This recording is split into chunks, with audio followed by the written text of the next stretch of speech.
저녁 시간에 지금 선교적 교회를 보고 있고요.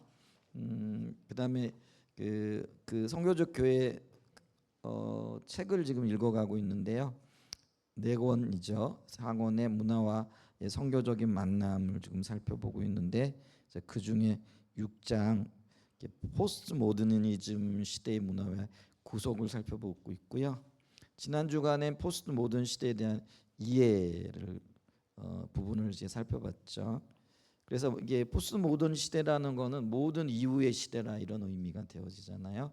그럼 모든 시대 이게 어떤 시대냐 이렇게 현대 문화 혹은 현대 문명이라고 이렇게 얘기할 수 있는데 현대 문명이 다른 말로 얘기하면은요 그 자연주의 계몽주의 르네상스 이후로 그 자연과학주의에 기초하고 있고 또 진화론적인 어떤 이론에 기초하고 있는 거죠.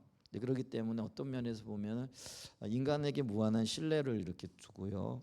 또 어떤 영역에서는 인간이 모든 것들을 할 수 있다라는 그런 생각들을 가진 시대가 현대이죠. 이제 그거를 어떤 면에서는 과학이라는 또 어떤 면에서는 그 진화론적인 그러니까 진화론이라는 거는 점점 더 사회가 발전한다라는 희망적인 어떤 그런 소망을 가지고 있다라고 이렇게 볼 수가 있잖아요. 근데 이제 그런 희망과 또 어떤 발전에 기초한 어떤 문화가 이렇게 형성이 되어지기 시작을 하면서 어떤 면에서는 부작용도 이렇게 나타나는 거죠. 그러면서 이제 어떤 부작용이 나타나느냐면은 예를 들면은 인간의 어떤 발전에 무게를 두다 보니까 사람이 모든 걸 할 수 있다 이렇게 되어지니까 그럼 종교는 뭐냐? 필요 없다라는 거죠. 우리끼리 다 해 먹을 수 있다.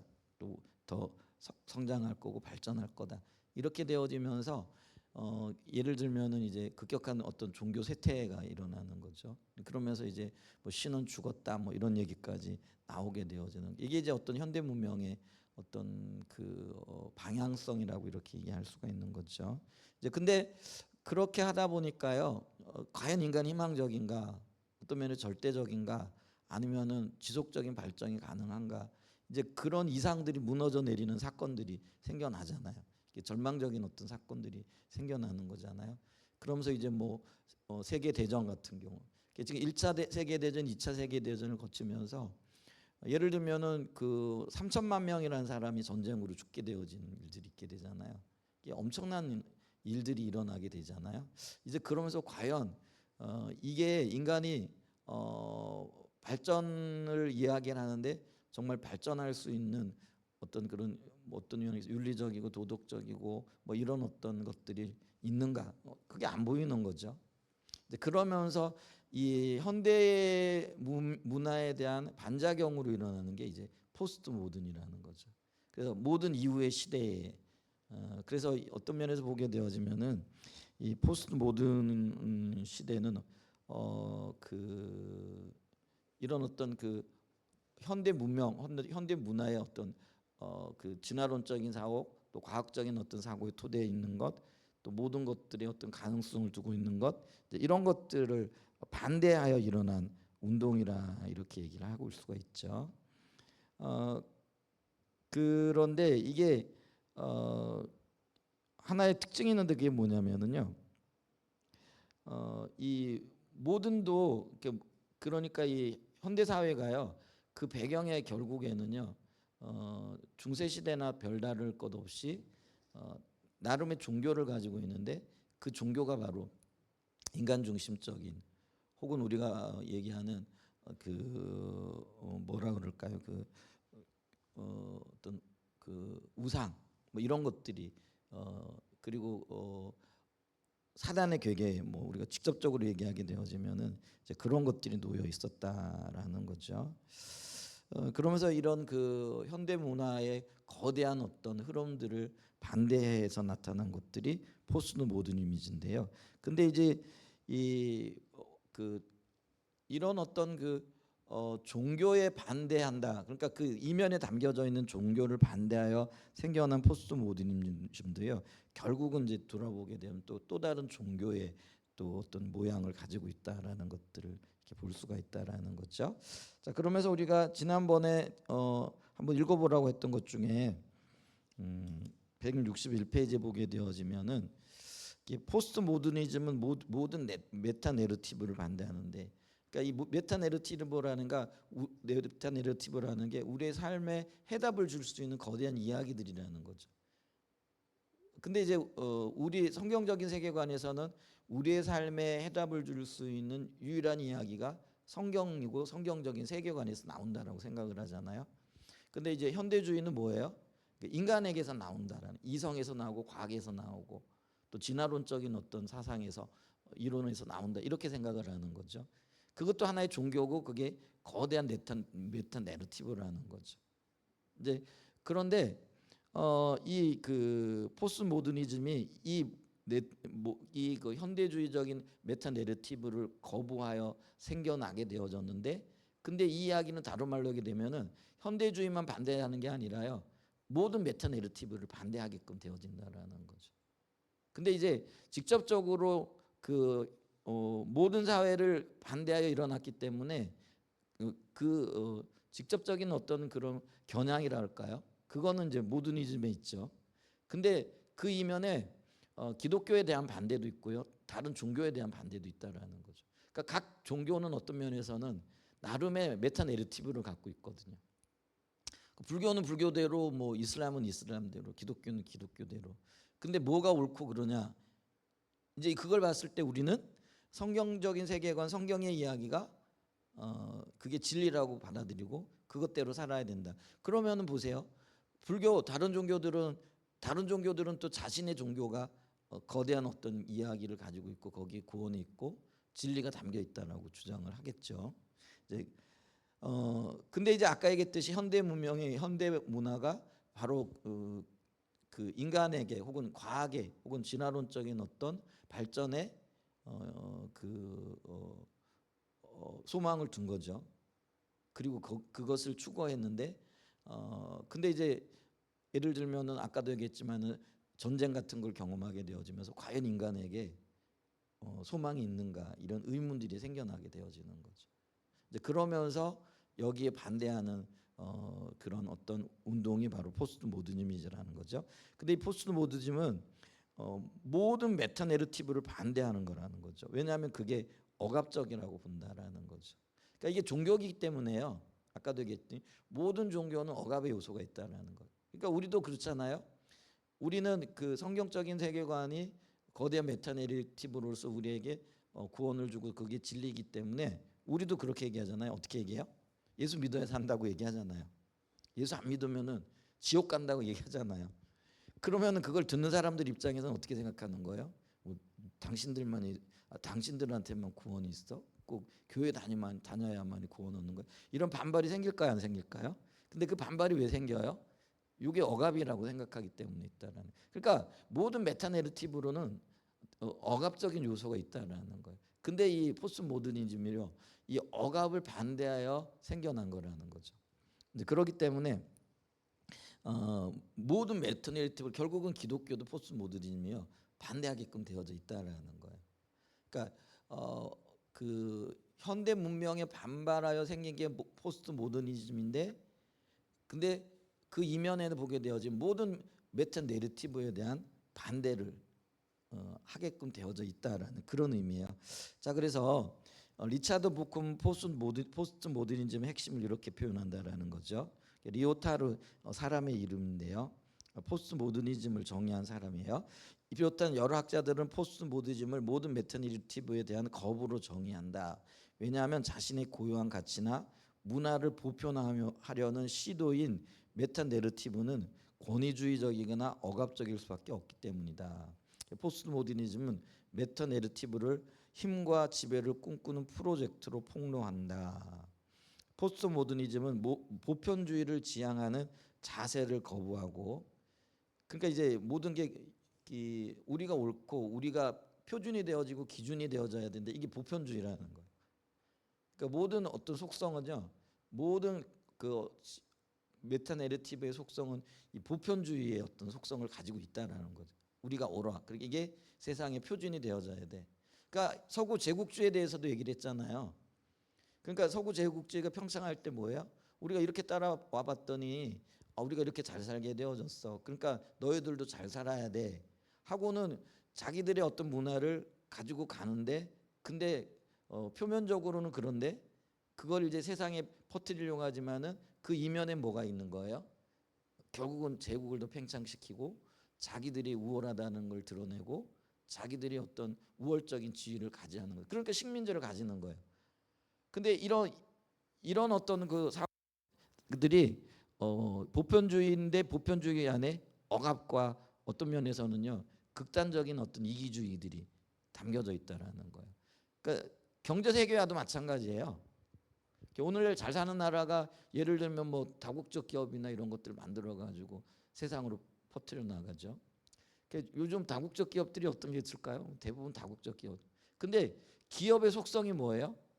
결국은 이윤 추구라는 거잖아요. 그게 경제 세계화라는 아주 그 뭐죠? 이념은 굉장히 좋고요. 굉장히 모든 사람들이 잘 살게 되어지는.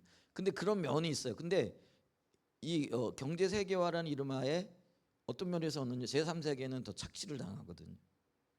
모든 어떤 경제의 주도권을 뺏기게 되어져 종속되어진 거를 이런 현상들이 나타나는 거죠. 근데 이제 예를 들면 서구 제국주의나 아니면 경제 세계화를 주도하는 사람들은 자기들이 좋은 일 하고 있다고 생각을 하는 거죠. 왜 이게 어떤 혜택이 따라간다라는 거예요. 그러니까 이게 식민지 만들어 놓고 지배하고는 뭐라고 얘기냐? 일본이 우리한테 그 얘기를 야 너희들 뭐 계몽 되졌잖아. 그래도 옛날보다는 잘 살게 되졌잖아. 뭐 이렇게 얘기를 한다라는 거예요. 이제 그런 논리를 앞세운다라는 거죠.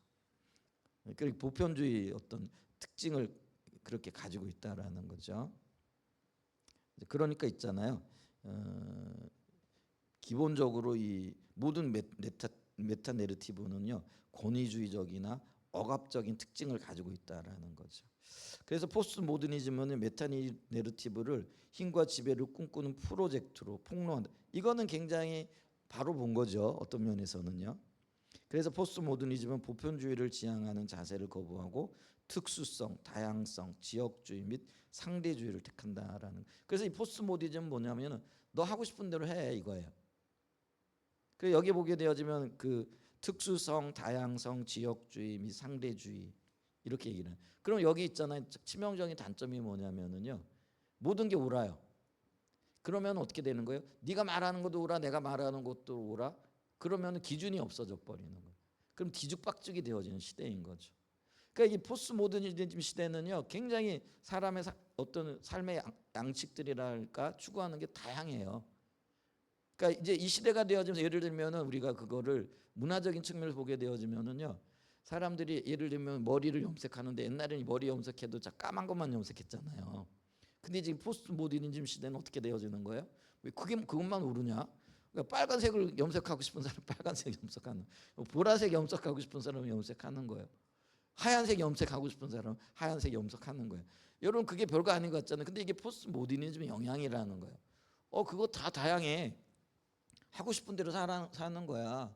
절대적인 진리는 없어. 그러니까 내가 옳다고 여기는 게 옳은 거야. 그러니까 이게 이제 여러분 교육의 영역에 들어가게 되면 어떻게 되어지는 거예요? 여러분 이제 현대 교육이요.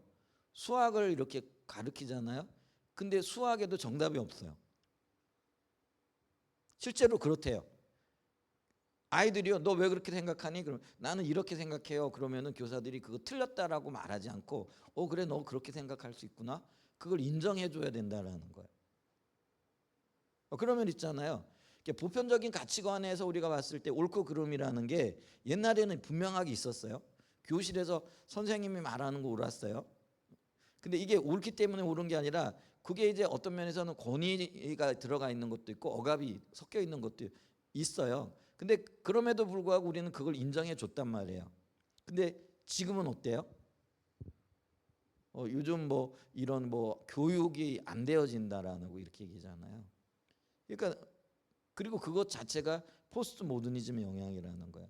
다 독특해. 다 옳은 거야. 다 어떻게 한 사람이 다 옳고 진리를 가질 수 있어? 각자가 다 진리인 거야. 이렇게 얘기를 하는 거예요.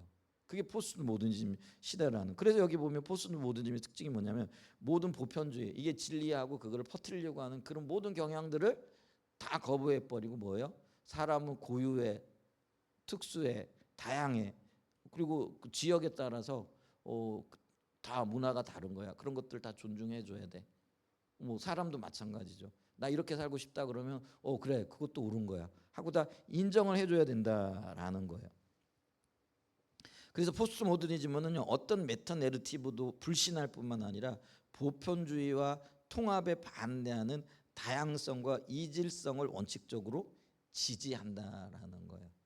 굉장히 좋아 보이죠. 근데 여러분 보세요. 한편으로는요, 만약 예를 들면 여기 100사람이 있는데 100사람 생각이 다 달라. 그러면은 그게 좋은 것 같지만은요, 한편으로는 어떻게 살아야 할까에 대한 깊은 고민도 생기겠죠. 뭐가 옳은지를 모를 수도 있다라는 거죠.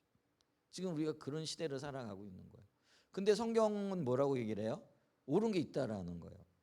그게 하나님의 말씀이고 하나님이 제시한 기준이라는 거예요. 근데 이제 포스트 모더니즘 이걸 받아들이면은요, 이것도 상대적이 되어지는 거예요. 하나님 말씀도 그래, 어떤 사람에게는 옳고 어떤 사람에게는 안 옳아. 어떤 나라에는 옳고 어떤 나라에 안 옳아.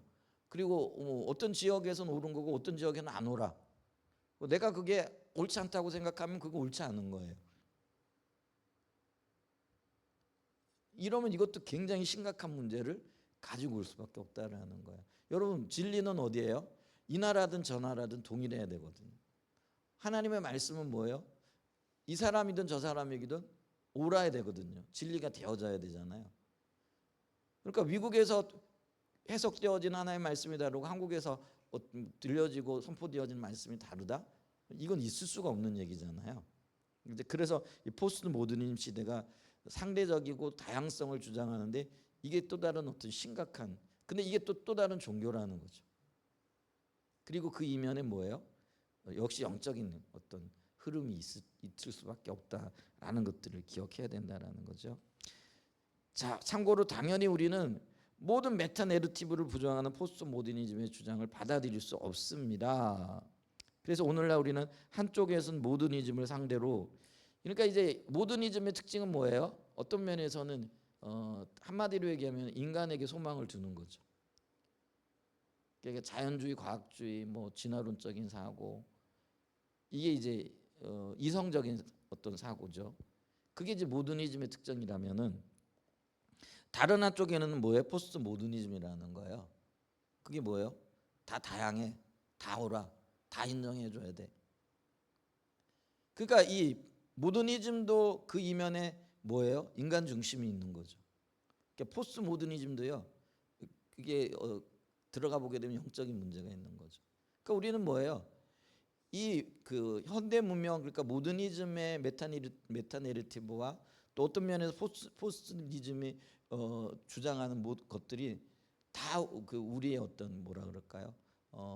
그 우리의 메타 내러티브를 방해하거나 훼손하는 것들이 되어진. 그러니까 양쪽과 다 싸워야 되는 이제 그런 어떤 면에서 더 복잡해진 시대를 우리가 살아가고 있다라는 거죠. 그래서 그 한편으로는 모더니즘을 상대하고 다른 한편에서는 포스트 모더니즘을 상대하면서 싸움을 하고 영적인 전쟁을 벌이고 있다라는 거죠.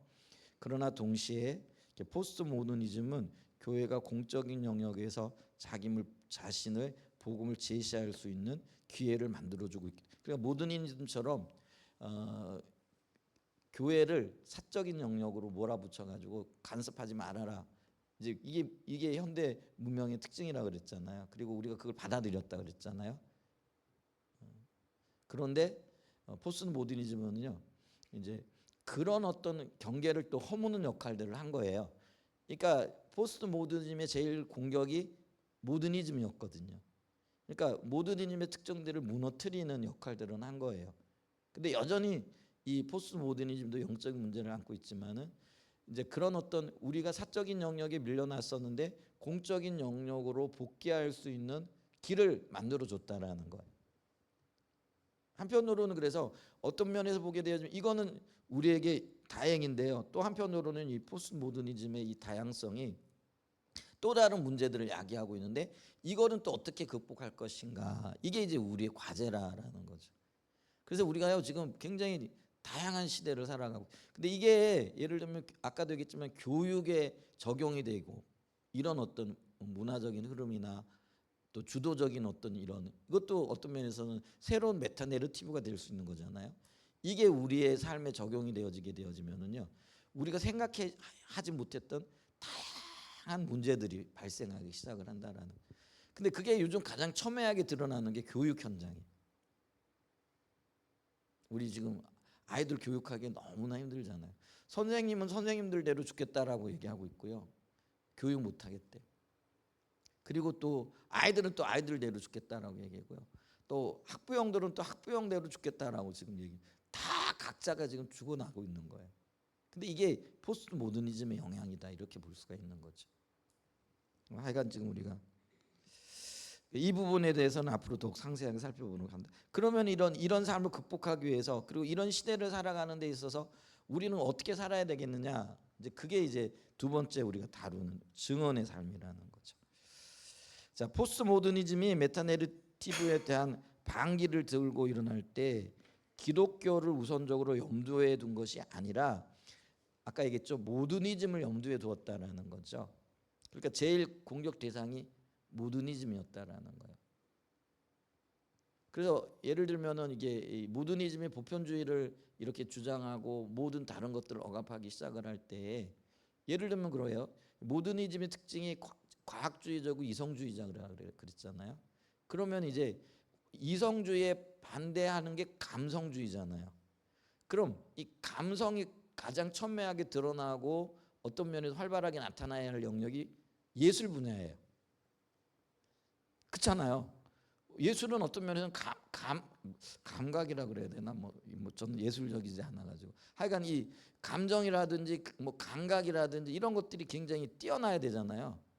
그러니까 우리가 이성 중심적인 사회가 모더니즘 사회라고 한다면은 감성 중심적인 어떤 사회가 포스트 모더니즘이라는 거예요. 그러니까 감성적인 사람들은요 이성적으로 얘기하면은 죽어나잖아요. 그렇잖아요. 뭐 나는 지금 막 느낌대로 살고 싶은데 여기서는 야 사람이 어떻게 느낌대로 살아? 이게 계획적으로 살아야지. 뭐 이렇게 얘기하면은 이 감성적인 사람들이 죽어나잖아요. 그래서 이 감성의 영역에 있는 예술 분야의 사람들이 제일 먼저 반기를 들고 일어났다라는 거예요. 야 우리 어떻게 그렇게 살아? 어떻게 과학적으로 살아? 어떻게 이성적으로만 살아? 우리가 마음에 느껴지는 대로 살아야지. 이제 그러면서 여기 뭐예요? 다 느끼는 게 다른 거야. 이러면서 이 영역에서 포스트 모더니즘이 그 모더니즘에 대한 반발로 생겨나기 시작했다라는 거예요. 그러니까 이것도 있잖아요. 한 문화적인 현상이 되기까지는 또 그게 주도적인 어떤 사회의 흐름이 되기까지는요. 사실 100년이고 200년이고 시간이 많이 필요하잖아요. 예를 들면은 이 그 현대주의가 그 르네상스로부터 시작이 돼. 이게 계몽주의 시작이잖아요. 그게 이제 예를 들면은 계몽주의가 1400년대에 출발하거든요. 근데 그게 이제 1800년대, 1900년대에 그치면서 절정을 이루는 거예요. 근데 이제 1800년대 후반, 1900년대 초반에 들어서게 되어지면서 우린 이렇게 못 살아. 이렇게 반발하면서 일어나는 그룹들이 생겨나게 되는 거예요. 근데 그게 지금 80년 이제 100년을 흘러가면서 이제는 뭐예요? 모더니즘을 비견되어지거나 오히려 지금 꺾어가고 있는. 그래서 이 지금 시대를 포스트 모더니즘 시대나 사회라 이렇게 얘기를 하는 거예요. 그게 이제 80년대, 90년대를 거치면서 우리 사회에 직접적인 영향을 미쳐가고 있는 그런 현상들을 우리가 볼 수 있다라는 거죠. 어쨌거나 근데 있잖아요. 이 포스트 모더니즘은요. 그러니까 기독교는 어떤 면에서 모더니즘 이전의 어떤 흐름이 그게 중세 사회잖아요. 중세 사회의 보편주의적인 가치가 기독교에서 나왔단 말이에요. 서구 사회에서는요. 근데 거기에 반대에 일어난 게 계몽주의고 모더니즘이라는 거예요. 근데 이 모더니즘에 반대에 일어난 게 포스트 모더니즘이잖아요. 그러니까 직접적인 어떤 대상은 모더니즘이 되어지는 거죠.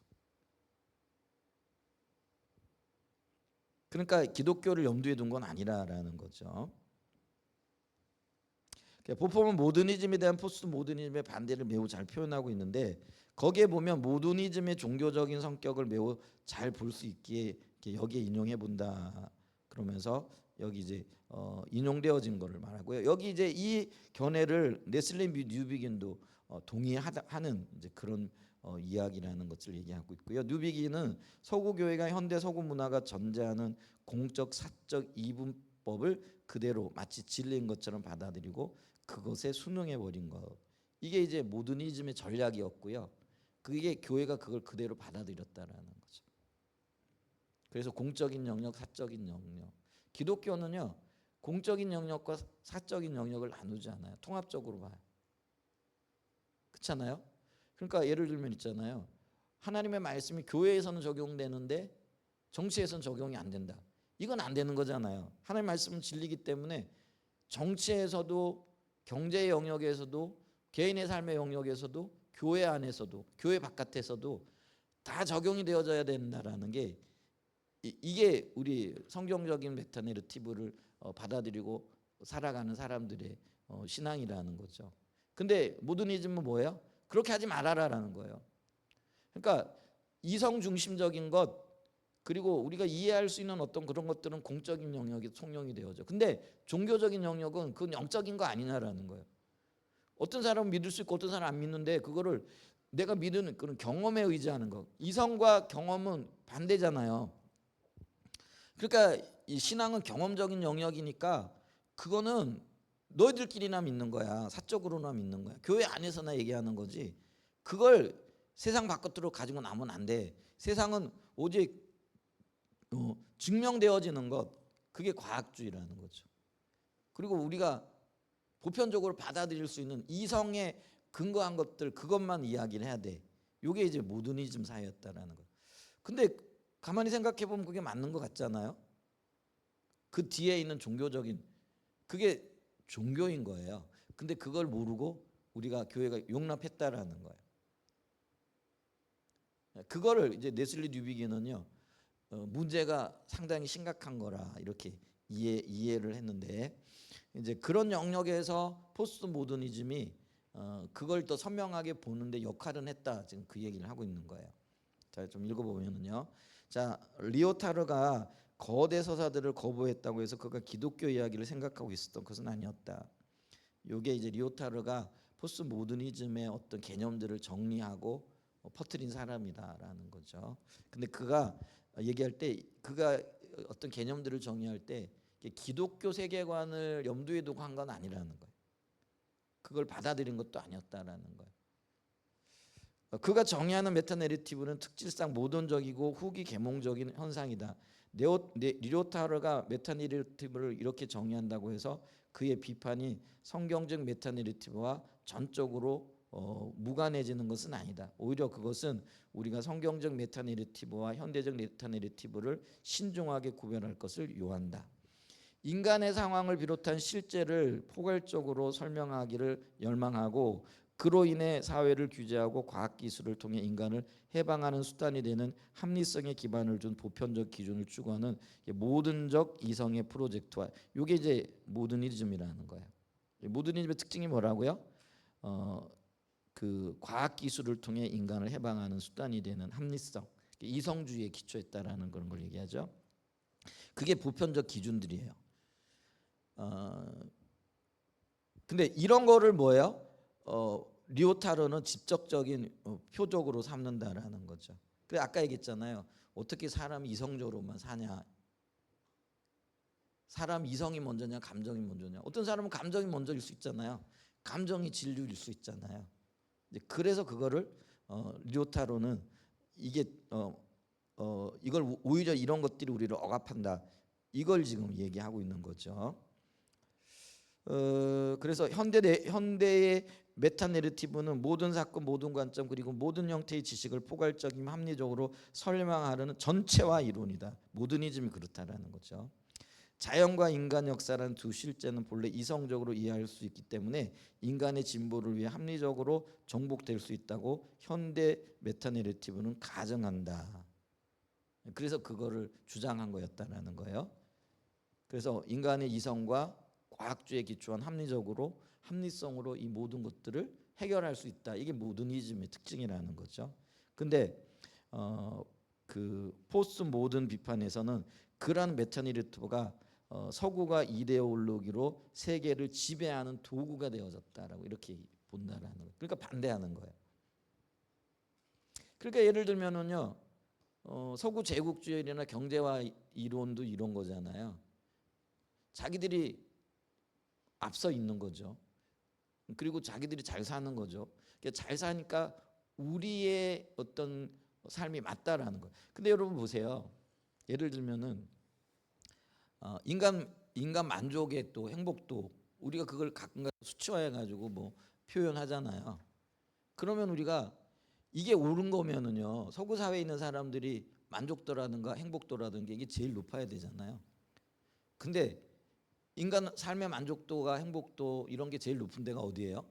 방글라데시, 부탄. 근데 방글라데시, 부탄 이런 보면은 경제 세계화의 관점에서 보거나 서구 제국주의의 어떤 입장에서 보면은요, 그들의 삶은 진짜 비참한 거거든요. 그리고 수치로 따져보게 되어지면 예를 들면 GDP 뭐 이런 걸 우리가 얘기를 하잖아요. 그러면 이거는 세계에서 꼴찌에서 1, 2등을 하는 나라들이거든요. 근데 경제적으로나 어떤 삶의 어떤 모양을 봤을 때 거꾸로 세계에서 1, 2등 하는 사람들이 행복지수 뭐 이런 걸 따지잖아요. 뭐 이러면은요 가장 높게 나오는 거예요. 그러니까 이러면은요 이들이 주장하는 것이 옳지 않은 것이라는 걸 보게 된다는 거예요. 근데 그들은 뭐예요? 우리가 오라. 그러니까 너희들 다 우리 따라와야 돼. 우리처럼 해야 돼. 이렇게 되는 거잖아요. 그러니까 지나친 어떤 경제 개발 이런 것들도요. 과연 그게 옳은 건가 이런 것들도 우리가 봐야 돼. 그게 이제 모더니즘의 그러니까 보편주의자들 혹은 자기의 논리를 합리화하고 그걸 주장하는 사람들의 논리일 수 있다라는 거죠.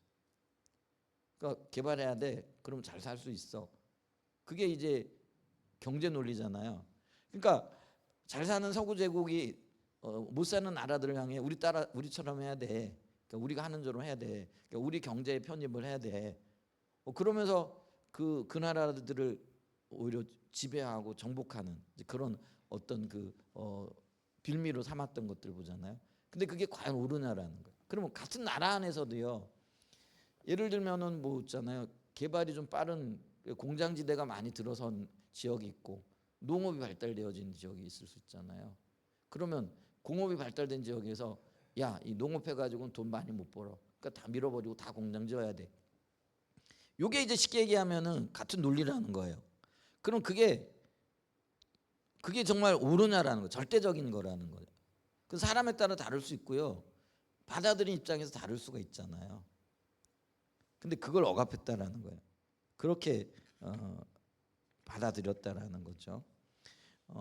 이제 그런 어떤 그래서 이게 서구가 어떤 그 제3세계를 지배하는 이데올로기였다라는 그런 어떤 도구가 되어졌다라는 거죠.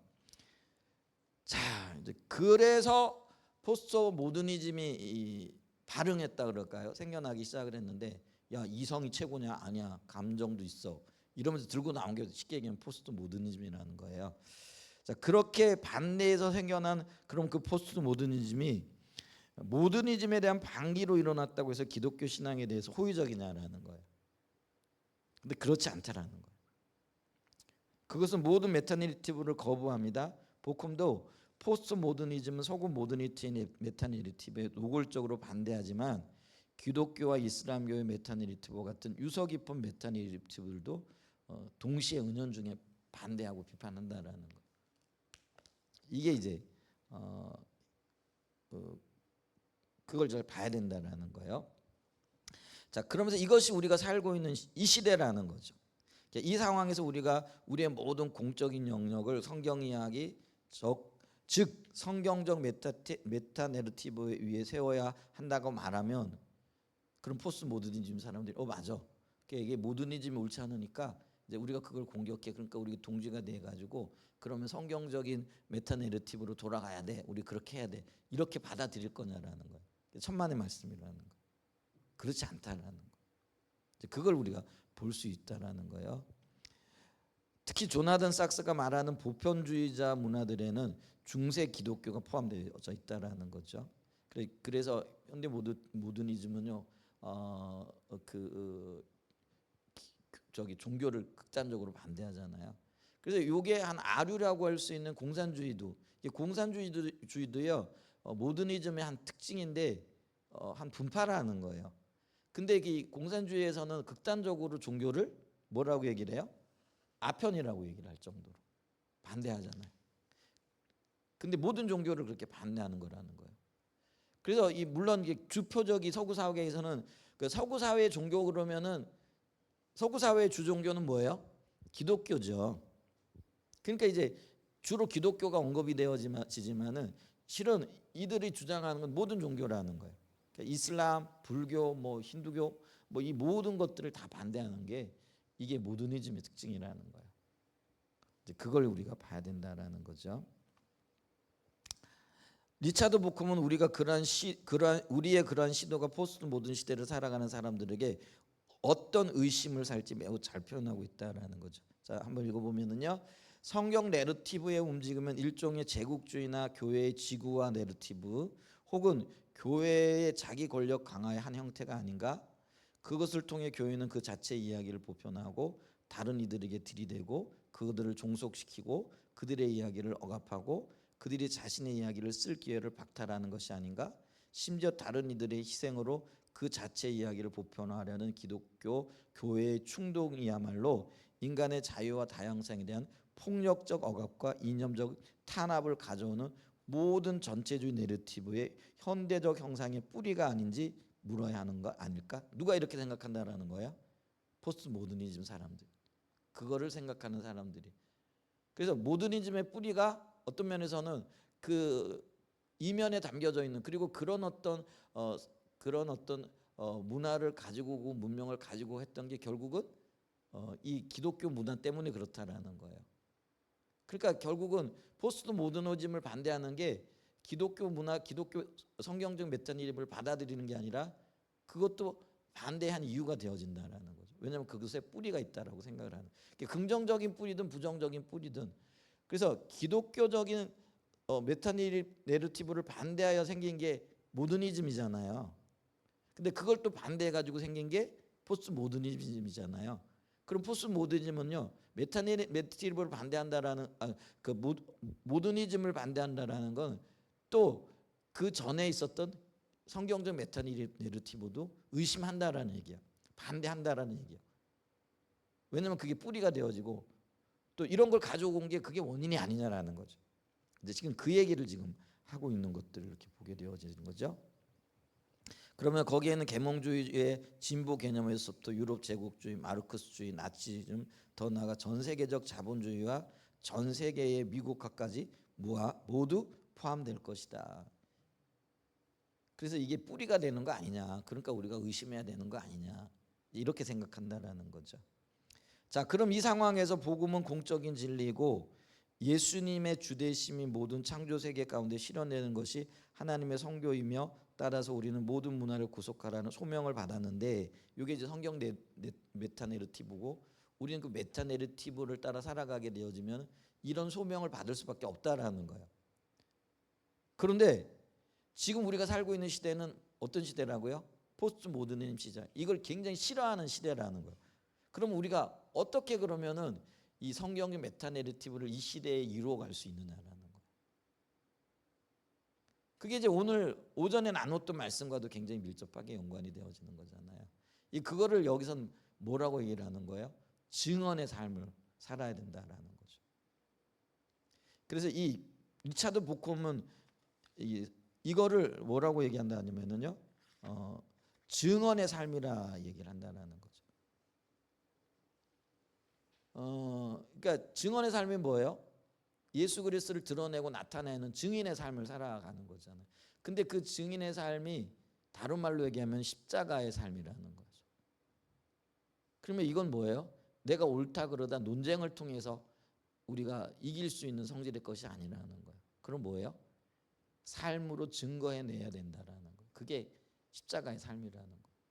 그러니까 어떤 면에서는요, 이 시대를 우리가 살아가면서 그 많은 어떤 그런 헌신, 희생, 그러니까 초대교회 성도들이 겪었던 것보다도 훨씬 더 다양하고 복잡한 삶의 어떤 그런 뭘까요? 요구들을 받게 되어진다라는 거죠. 그러니까 우리가 이 시대를 살아가기에 어떤 면에서 훨씬 더 힘들고 어려울 수도 있다라는 거죠. 그래서 이거를 이제 우리가 앞에서 살펴본 선교적인 방법이라는 거예요. 그래서 그는 이렇게 얘기를 하죠. 자, 진리는 그러니까 기독교적인 세계관을 얘기하는 거예요. 반드시 그 진리의 내용에 적절한 적합한 방법으로 주장되어져야 한다라는 거죠. 자, 예를 들어 과학적 지식은 그 나름의 주장하는 수단과 검증하는 방법이 있다라는 거죠. 그렇죠? 과학은 과학으로 증명이 되어져야 되고 또 그게 나타나야 되겠죠. 그러면 성경 자체가 그 진리를 주장하기 위해 자주 제시하는 이미지는 증언의 이미지라는 거죠. 증언이라 그러니까 단순하게 말로 말하는 그걸 얘기하는 게 아니에요. 내가 말했잖아요. 그럼 말한 걸 살아내야 되는 거예요. 그러면 예를 들면은 증언이 뭐냐면 내가 말을 하는 거예요. 우리 주님은 사랑이세요라고 말했다라는 거예요. 그러면은 주님이 사랑이라는 것을 내 삶에서 구현해내야 되는 거예요. 그게 증언의 삶이라는 거예요. 근데 주님은 사랑이세요 그러면서 내 삶에는 사랑이 사자도 지금 없어. 그러면 그게 어떻게 되는 거예요? 그게 거짓이 되어지는 거죠. 이제 그걸 얘기하고 있다라는 거예요. 그러니까 진리를 주장하게 자주 제시하는 이미지가 증언의 이미지였다라는 거예요. 그러니까 초대교회 성도들은요, 주님은 사랑이시라 주장했잖아요. 그러면 그게 사랑이라는 것을 증명하기 위해 가지고요, 자기를 밖에 했던 사람들이 전염병 때문에 죽어가고 있을 때 부모 형제도 버리는데 그들은 어떻게 했다라는 거예요? 그들을 데려다가 씻기고 먹이고 치유하고 그것 때문에 자기가 병들어 전염이 돼가지고 죽기도 했다라는 거예요. 그런 일도 있어요. 여러분 있잖아요. 전염병이 병균이 그리스도인이라고 비켜갈까요? 그거는 일반적인 원리에 맞지 않아요. 그리스도인들로요, 저기 뭐예요? 세균에 노출되면은요 병 들어요, 죽어요.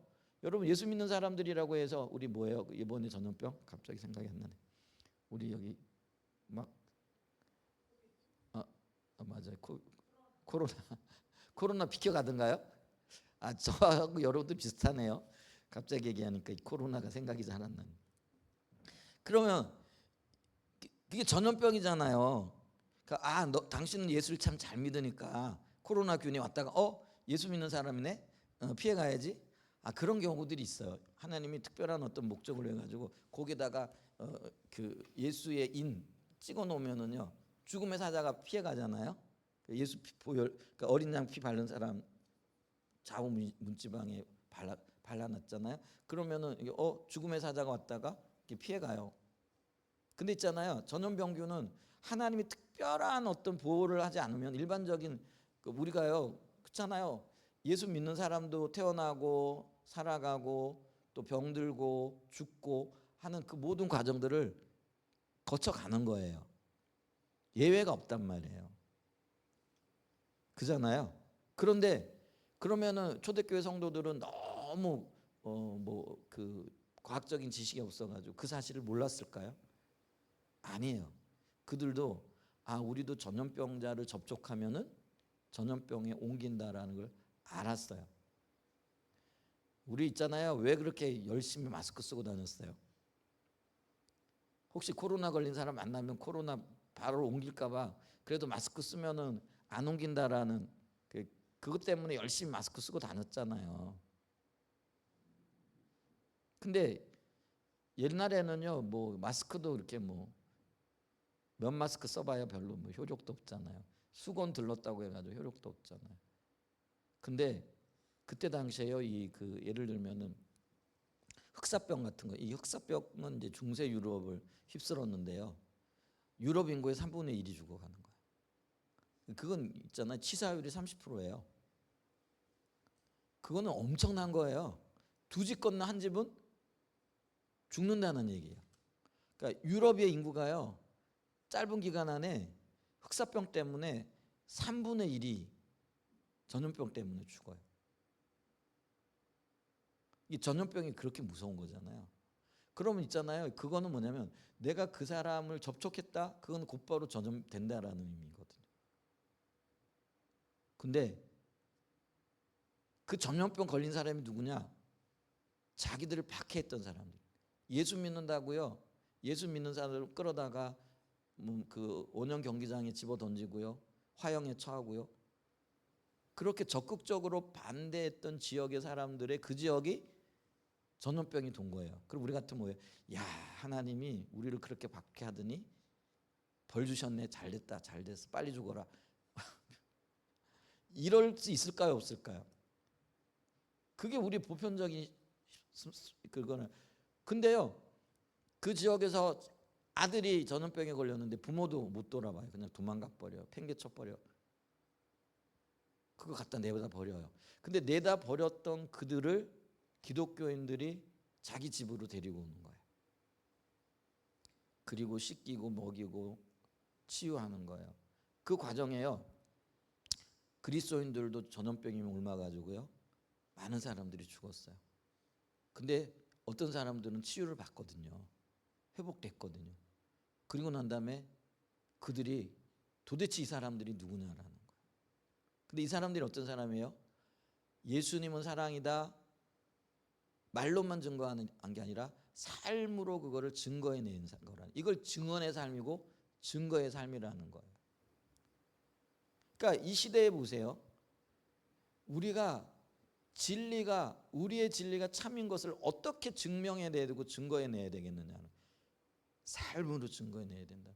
그래야만 영향력을 미칠 수 있다라는 거예요. 진리가 진리되게 하는 게 증언의 삶이다. 지금 이야기를 하는 거예요. 그게 과학은 과학으로 검증되듯이 우리의 진리는 우리의 삶으로 증명이 되어지고 증거되어져야 된다라는 거예요. 그러니까 이게 쉽지 않은 영역인 거죠. 어쨌거나 보세요. 이것은 매우 소중한 이미지이다. 모든 메타네이티브를 억압적으로 보는 포스트 모더니즘의 의심을 풀기에 이 이미지는 더없이 소중하다. 증언은 강제성을 띠지 않는다. 그렇지 않잖아요. 초대교회 성도들에게 억지로 누가 시켜가지고 저 전염병 걸린 사람 데려다가 치유해라 했겠어요? 그리고 그걸 강제로 시킨다고 누가 하겠어요? 강제성이 없다라는 거. 그럼 그 일을 한 사람들은요, 주님의 사랑 때문에, 한 영혼을 살리라는 주님의 그 명령 때문에 스스로 그 일을 선택하고 그 일을 했다라는 거예요. 이게 놀라운 거라는 거예요. 그게 자발적인 헌신과 충성이라는 거예요.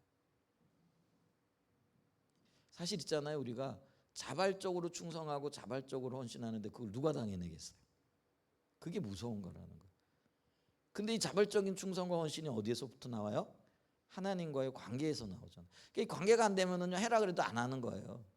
순종해라 그래도 당신이나 하세요 이렇게 되는 거예요. 나는 못해요 이렇게 되는 거예요. 근데 주님과의 관계가 바른 신앙의 본질적인 인격적인 관계 가운데 서게 되어지면은요, 누가 하지 말아라도 주님의 뜻이니까 하게 되어지는 거예요. 자발적인 헌신과 충성이 얼마나 놀라운 건가, 그걸 봐야 된다라는 거예요. 이건 강제성을 띠지 않는다라는 거예요. 그것은 힘이 아니라 증언하는 진리의 설득력을 가지고 있다. 증언에서 기대하는 바는 변호사들처럼 능수능란한 언어 구사를 통해 설득하는 것이 아니다. 증거를 삶을 통하여 삶으로 보여줌으로, 이게 증거를 제시함으로 단순하게 진리에 대해 진술하는 것이다. 그냥 삶으로 보여주는 거라는. 때리면 맞고 욕하면 듣고, 근데 반항하지 않고. 이게 사실 그리스도인의 삶이고요, 이 시대를 살아가는 우리의 삶이 되어져야 되는데, 근데 우리는 지금 어떤 영향을 받고 있어요? 당연히 포스트 모더니즘의 영향을 받고 있고요, 또 현대 문화의 영향을 받고 있고요. 그게 이제 그 기초에 뭐가 있어요? 인간 중심인 거죠. 그래서 사람이 왕인 거야. 그러니까 내가 대접받아야 돼. 네가 나를 무시해? 내가 얼마나 존귀한. 야, 내가 존귀한 이유는요, 우리 존귀합니다. 내가 존귀한 이유는요, 그리스도의 사랑 안에서 십자가를 통하여 우리가 구원받은 존재이기 때문에 그래요. 그러니까 주님 안에서 소중한 거지, 내가 존귀하다고 주장한다고 존귀한 게 아니라는 거예요. 그래서 우리가 있잖아요, 주님의 영광을 위하여 고난받을 그때 주님 그걸 내려놓을 수 있어야 되는데 우리는 인간적인 생각을 하는 거예요. 네가 나를 무시해? 여러분, 그게 존중이 아니에요. 진짜 존중은요, 주님 안에서 나라. 그래서 진짜 무릎 꿇을 때 무릎 꿇고요, 주님의 영광을 위하여 자발적인 헌신과 충성을 할 때 그게 존귀한 자예요. 그게 신앙의 향기고 인격의 향기가 되어지는 거죠. 그거 회복해야 돼 우리. 근데 조금만 우리는 뭐예요? 말하면 그냥 뭐 속에서부터 그냥 울분이 막 솟아나잖아요. 그게 주님이 우리에게 주신 삶이 아니라는 거예요. 그게 스스로를 존귀함 받고자 하는 자세고 태도라는 거죠. 그게 관계를 무너뜨리고요, 그게 주님의 영광을 가로막는 일들이 되어진다라는 거죠. 자, 그래서 여기 보면은요, 이게 단순하게 진리를 진술하는 것, 그게 우리의 삶을 통해서라는 거죠. 그러나 하나님과 세상에 관한 진리의 적절한 증인이 되기 위해서 그 증언은 반드시 삶 전체와 심지어 죽음을 포함하는 삶으로 나타나는 증인이 되어야 한다. 증언이 되어야 한다. 그렇게 함으로써 그것은 자기 입속을 차리는 것이 아니라는 것을 보여줄 수 있다. 우리 시대의 증언은 권력을 잡고자 하는 다양한 의지의 표현에 대항해서 자기의 이익을 극대화하는, 그걸 내려놔야 된다라는 거죠. 그걸 내려놔야 된다라는 거죠. 그래서 그것을 대항해서 진리를 위한 강력한 경쟁자, 그러니까 진리를 위해 헌신하는 자가 될 거라는 거죠. 우리의 삶이. 그게 이제 증언의 삶인데, 오전에 우리가 살펴봤던 대로 이건 뭐예요? 십자가 방식의 삶이 되어지는 거죠. 그래서 우리가 십자가를 짊어지고 자기를 부인하는 삶. 그래서 이제 세 번째 곡이 십자가의 삶의 방식이라는 거예요. 증언의 삶, 그게 십자가의 삶의 방식이 되어지고. 그래서 이거는 뭐 안 읽어봐도요, 그런 내용이에요. 그래서 십자가의 삶의 방식이다. 자, 그러면서 이제 두 페이지 띄어가지고요. 자, 그러면서 이렇게 십자가의 방식의 삶을 살아갈 때 우리가 항상 잊지 말아야 될 게 뭐냐면은요, 우리가 이방 나라에서 소수민으로 사는 자세의 중요성이 필요하다라는 거예요. 우리가요, 하나님 우리를 나그네다 비유를 하셨잖아요. 그러니까 이 땅은요, 우리가 영원히 거하는 곳이 아니라는 거예요. 그러면 이 땅에 살아갈 때 우리는 이게 잠시 거쳐가는 곳이기 때문에 불편을 감수할 수 있어야 되고, 내가 곧 이곳을 떠나야 한다라는 걸 알아야 되고, 더 나은, 그러니까 내가 돌아가야 할 집이 있다라는 걸 아는 거예요. 근데 이거를 늘 마음에 새기고 사는 사람들, 그게 십자가의 방식으로 살아가는 사람들의 마음이라는 거예요. 그게 없으면 뭐예요? 이 땅에서 즐기고 싶고, 이 땅에서 그냥 편안하게 내 모든 것들을 나를, 그러니까 세상에 나를 위해 존재해야 되는 거죠. 그러니까 있잖아요, 내가 이 땅을 살아가는, 그러니까 나그네가요, 예를 들면은 우리가 뭐 제가 이제 필리핀이나 이런데 자주 가잖아요. 뭐 그렇게 자주 가는 것도 아니지만은, 그러면은요, 다른 나라에 가면은요, 말도 안 통할 뿐만 아니라 어딘가 좀 불편하고요, 어디 나가는 것도요, 누구 안내가 없으면 못 가요. 그러니까 어디 가는 것도 굉장히 제한을 받겠죠. 불편해요. 근데 내가 그 땅에 간 이유가 뭐예요? 주님을 증언하기 위한 거잖아요. 그것 때문에 제가 그 불편을 무릅쓰고 그곳에 가는 거죠. 그래서 우리가 그러한 어떤 의식을 가지고 살아야 된다는 거예요. 불편한 건 당연한 거예요. 우리가 이 땅을 살아가면서 우리가 천국 시민으로서 이 땅에, 예를 들면은 제가 필리핀에 복음을 전하기 위해 간 것처럼 이 땅에 예수님을 나타내고 증언하기 위한 삶으로 보냄을 받았다라는 거예요. 그러면 제가 여러 가지 불편한 것들이 있잖아요. 그럼 그 불편한 것들을 감수해야 된다라는. 그리고 오히려 그 불편함들을 어떤 면에서 당연한 것으로 여기고 그 불편한 것들이 오히려 하나님의 영광을 위한 재료로 승화되어질 수 있도록 살아가야 된다라는 거죠. 그래서 이 자세가 굉장히 중요하다라는 거죠. 이방인 나라에서 이 세상이요 우리가 이방인 나라라는 거죠. 그래서 이 세상에서 우리가 소수민으로서 주류가 아니에요. 나그네로서 살아가야 된다라는 거죠. 이런 마음의 자세와 태도를 가지는 게 굉장히 중요하다라는 거죠. 그래서 이 부분에 대해서 1차 드보쿰 이야기를 하는데 이거 읽어보고 제가 끝낼게요. 빠르게 읽을게요. 자, 예루살렘에 있던 기독교 운동의 물리적 중심에 대한 감각을 상실하면서 히브리서와 베드로전서의 저자들은 모든 곳의 그리스도인을 민족들 가운데 살아가는 포로이자 이방인으로 분명하게 표현하게 된다라는 거죠. 그러니까 특별히 베드로전서에 보면 그렇게 얘기하잖아요. 나그네다라고 이렇게 얘기를 하잖아요. 그런 것들을 의식하고 있어야 된다는 거죠. 그런 마음을 가지고 살아가야 된다는 거죠. 자, 그리스도인은 미래의 땅에 임할 하나님의 예루살렘 곧 그들의 본향으로 돌아갈 것을 기다림. 그러니까 주님이 새 하늘과 새 땅을 가지고 이 땅에 오신다라는 거죠. 자, 그걸 기다리며 소망하며 살아가야 돼. 그때 완전한 회복이 일어난다라는 거죠. 자, 그래서 그곳으로 돌아갈 존재인 것을 기다리면서 아브라함, 이삭, 야곱처럼 자신들의 소유가 아닌 땅을 순례하는 것이다. 최근에는 이 이미지가 비성경적인 내세 지향성과 연계되는 문제도 겪었지만은 교회가 대학 문화적 운동으로 존재하도록 즉 미래를 바라보면서 다른 신을 위해 다른 방식으로 살아가도록 요청한다는 점에서 이 이미지는 성교에 있어 긍정적인 중요성을 갖는다.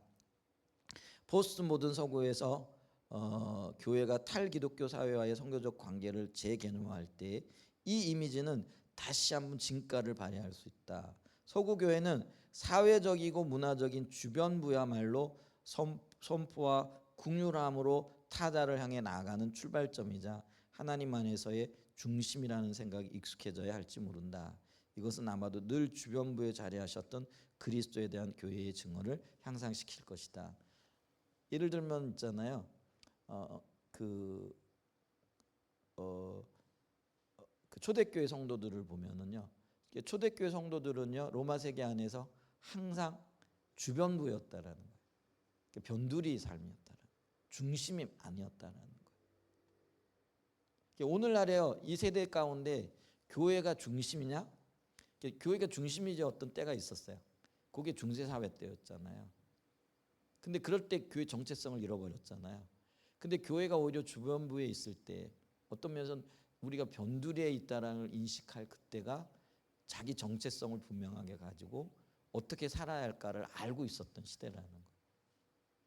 그래서 지금 시대가 그렇다는 거예요. 우리가 모든 시대 혹은 포스트 모더니즘 시대를 살아가며 있어서 교회는 어떠해야 되냐, 어떤 자세를 가져야 되느냐. 이게 주변부 의식이라는 거죠. 이게 나그네의 삶이라는 거예요. 그래서 우리가 이 땅을 어떻게 살아가야 될 것인가. 불편해도 불편함을 감수할 뿐만 아니라 새 하늘과 새 땅을 가지고 오실 그 주님을 바라보면서 소망을 잃지 않고 온전한 회복과 치유를 바라보면서 한 걸음 한 걸음 가야 된다는 거예요. 그게 우리의 삶의 자세고 태도라는 거예요. 그러니까 이 땅에서 우리가 너무 편안을 추구하면 안 돼요. 이 땅의 모든 것들이 그러니까 이 땅이 모든 것인 것처럼 생각하고 이 땅이 전부인 것처럼 생각하고 그거 아니에요. 성경은 그걸 뭐라고 얘기하냐면 잠시 잠깐이라 이렇게 얘기를 해요. 그래서 또 어떤 이미지가 있어요? 아침 안개 이미지가 있잖아요. 대청댐에 가보셨어요? 우리는 여기 신탄지에 사니까. 지금은 제가 몇 년 전에 제 아내하고 아침에 새벽 예배 끝나고야 우리 대청댐 한 바퀴 돌아볼까? 이렇게 간 적이 있거든요. 그러면 8시쯤이나 8시 반쯤이잖아요. 그러면 이제 보조댐 위에 그 물에서 이제 물안개가 쫙 올라와요. 그러면은 운전할 때 보면 요 앞에 예를 들면은 뭐 한 10m, 20m 앞도 잘 안 보여질 정도죠. 참 멋있어요. 근데 쫙 깔려져 있거든요. 그리고 그게 온 세상인 것 같아요. 근데 있잖아요. 잠시 한 2, 30분 지나잖아요. 해가 쫙 떠오르잖아요. 그러면은 그게요 순식간에 거쳐져 버려. 언제 그렇게 짙은 안개가 있었을까 싶을 정도. 근데 성경은요 이 이미지를 우리의 인생에다 비교를 하거든. 그 나그네의 삶이라는 거예요. 그러니까 우리 인생이요 아침 안개처럼 잠시 뭐라 할까요? 모든 것처럼 생각되고 보여지는데 순식간에 없어진다라는 거죠. 그리고 또 한편으로는요 이 세상이 그렇다라는 거죠. 이 세상이 영원할 것 같지만은 잠시 잠깐 있다가 없어질 아침 안개와 같다라는 거. 그러니까 우리가 여기다 마음을 둬야 되겠어요, 안 되겠어요? 우리 마음을 빼앗겨야 되겠느냐, 안 뺏겨야 되겠느냐라는 거죠. 그렇다고 우리가 이 세상을 무시하고 살아간다, 그건 아니에요. 왜냐하면 우리의 삶이 세상을 위한 거잖아요. 아까 우리의 교회의 삶의 방식이 누구를 위한 거라고요? 나를 위한 게 아니라 세상을 위한 거라고 얘기했잖아요. 이게 연결이 되어지는 거죠. 이게 선교적인 삶이라는 거죠. 나그네로 살아가야 됩니다. 너무 깊이 이 세상에 우리의 마음 뺏기면 안 되죠. 이제 그런 이미지, 그것을 통해서 하나님의 나라를 이루어가길 원하시는 그 아버지의 마음을 조금 더 보일 수 있는 그런 은혜가 있었으면 좋겠습니다. 십자가의 삶의 방식은요 집에 돌아가셔서 한번 읽어보시면 좋지 않을까 싶습니다. 기도하겠습니다.